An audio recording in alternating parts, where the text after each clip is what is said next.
Now, in the last 3 or 4 years or so, I've started dividing our 11 executive skills into two groups, which I found my audiences really resonated to. It gives them a starting point, gives them a way to think about them. So the ones on the left-hand side of your slide here, those are the foundational skills. Those are the ones that emerge first, and the order in which I've listed them, it's our best guess for the order in which they emerge developmentally, starting from shortly after birth. I mean, we know the first three, if not the first four, begin to emerge during the first year of life, but all of them you can find signs of in the first few years of life. And as I say, they're in the order in which we think they emerge developmentally.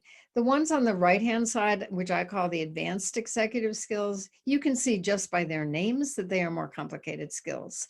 That order is more arbitrary, with the exception of metacognition. I think we have some good evidence to show that this is probably one of the last skills to emerge. And once metacognition emerges, it supports all the other executive skills, particularly all the other advanced skills. So here's how I think about metacognition, and I'll give you another definition when we get to it, but I like to think about it. How do kids change when they acquire metacognition? So here's what metacognition is. It's the awareness that you have thoughts and that you can use those thoughts to solve problems, understand the world, make sense out of things.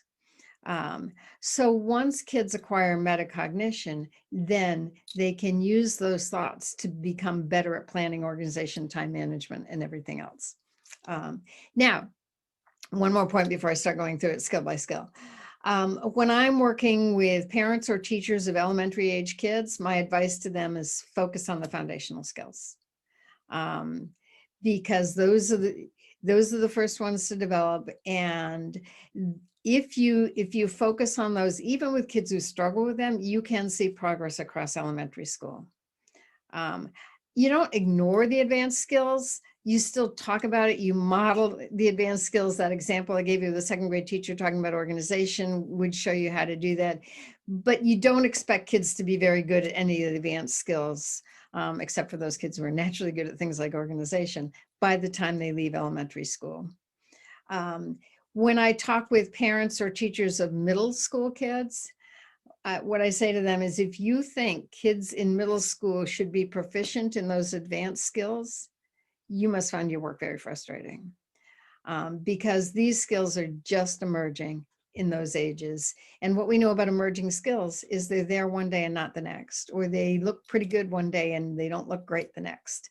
And even into the first couple of years of high school, those advanced skills with many, many students are just emerging. And so these kids need a lot of support, understanding, and patience. And as I say, these skills take 25 years. So no one graduates from high school with a fully functioning set of executive skills, including those advanced skills. And if you are working with a middle or high school student who has significant executive skill challenges, start with the foundational skills again, because they are the building blocks for later skills. And so very often that's where you want to start. Okay.